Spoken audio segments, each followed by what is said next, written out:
Can you find expat groups in Lusaka, Zambia? Hey, Jason here. If you've been watching the channel, you now seen me 10 years in the game as a expat slash nomad. I am on my fourth country, third continent in Lusaka, Zambia, in the southern region of Africa. And one of the things I'm starting to do now is share some of the things I've learned over this 10-year journey. And most importantly, if you're an expat or thinking about becoming an expat, why you should be looking at Zambia as a viable option because of all the opportunities that exist here.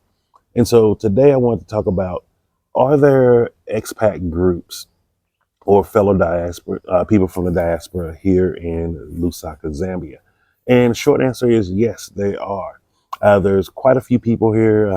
I think I've met well over 20 people, either from the US, UK, different other countries, but there are different groups here.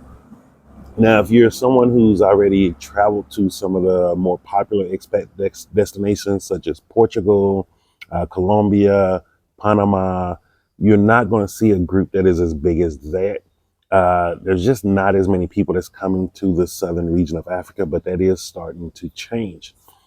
So you don't have the expat diaspora group that's as large as maybe, let's say, the Ghanaian in Ghana. There's a huge group there. There's also a huge group in Kenya. So here, there's a group, and there are people that actually meet up. I think they meet up at least a few times a month. Some of them have Telegram groups, some of them use WhatsApp groups, and all of those different things. So if you are someone who's thinking about coming to this area, and you do need that connection or that group of like-minded people, they do exist here. Now, I will be completely honest with you. I am not really in the expat groups. It's not about anything bad or anything wrong with them. It's just I'm very hyper focused on what my mission is and what my goals are to do here. So for me, I'm not looking for friendship. Like I know some people be like, "Yo, why you not looking for friends?" I'm looking to network with like-minded people. So for me, it's about networking all the time. I don't need friendship. One, because for me, I grew up as the youngest child. So with everyone else in my family was like 10 years or more apart from me. I was used to being on my own. And then going into the military at 18, going into the field that I went in where you're pretty much isolated even in the military. So for me, my natural way of existing is to be alone. So like I have my people here that I actually hang out with, I spend time with, and I'm good. But I know for some people you may need some people need more of a connection, more of a group, more of that like close knit family. Because it is difficult. I'm gonna be honest with you. Like when you're leaving your home country, you're leaving everything that you knew and everything you knew and everyone you knew. Sorry, there's some parrots flying by, trying to figure out where they're nesting at, because I see them, they're flying back and forth in the morning and in the evening, but I never see them nesting in the trees here. If you know where the parrots nest here in Zambia, let me know, because man, I miss having parrots nesting on my roof from Colombia. They're such cool animals, man. But back to the story. And so for me, I'm not real big on being in a community or a group. I'm hyper focused on creating generational wealth. I'm just going to be honest with you. That is my goal here. Like, I'm not here to create friendships or anything like that. I'm here to create generational wealth and to do whatever I can do to what type of businesses and stuff like that at my level. But like for if you're someone who needs that community, there are a community of like-minded people here. I can tell you, like, some stay in Ibex Meanwood, Ibex Hill, Salama Park, Rhodes Park, Chelstone area, which Chelstone is just right in between all these areas.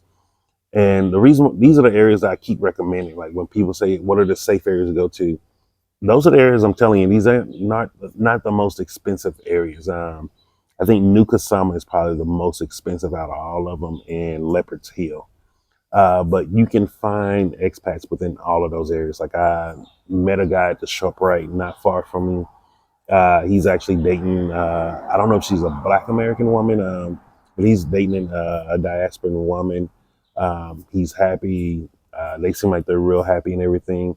So you do see expats out here in diasporas. I've met different people out that living out here that are working with missions. So you have people that's doing missionary work here, people working for a lot of NGOs, I'm sorry, not NGCs, NGOs, nonprofits. So you do have the group of people out here. But I will tell you this and be honest with you, like I can connect you to a group, but I'm not the best person to tell you like this is what the diaspora is doing, this is what the people are doing here, because I'm not connected in it. I'm just being completely honest with you. So if you're someone that's thinking about coming out here and you're looking to get connected to one of the diaspora groups, just let me know and I can send you the telegram to the one group that I am some semi in. But I know the people who lead that group are some really good people, and they will not steer you wrong. But other than that, this is going to be a really quick video, really quick topic. I just wanted to answer those questions. I know a few people are asking about if there's expat or diaspora groups here. Yes, they're here. They're building. Just remember, when you're coming to this southern region of Africa, it's all about you have to be in the mindset of willing to be part of creating things. Here, just I don't know why it's just not a region where most people travel to. There's not a lot of people that really know what's here. Most people think, I think a lot of people confuse this southern region of Africa with other regions of Africa, and it's completely different. I'm telling you, this is probably the most, I hate to use the term westernized, but they're the most, they understand Western people. Like they watch our shows, they listen to our music. Like if you grew up in the 80s and 90s, like even the 70s, they listen to our music. Like everything here is very similar to me, the United States growing up. Like they listen to the BB and CC Winans. They listen to some of the old school 70 music. Um, Man, like you can just go on and on. They know about the movies. They watch the TV shows as that. So I think this is one of those areas that people just overlook. I don't know if it's because it's a little bit more expensive to travel to this part or because it just takes a little longer to get here through flying. Because there's not many direct flights. I think there's a few to South Africa, but it's very seldom you're in an area that can get you straight here. Because like even when I first flew to Africa, I went from Dallas, Texas to was it Qatar? I think it was Qatar. I went from Dallas, Texas to Qatar, Qatar to Rwanda, and then from Rwanda to South Africa. So like it's not that many direct flights. Like you will have to probably um, do a few connecting flights, but it's well worth it, man. Like it's a lot of opportunities here, a lot of great people in this region, and there are a few of us out here that are, you know, being the trendsetters and the first pioneers of really settling down in this region. So you won't be alone. Like I said earlier, if you need to get connected to one of the groups, I know one, and they're really good people, and I can connect you to them.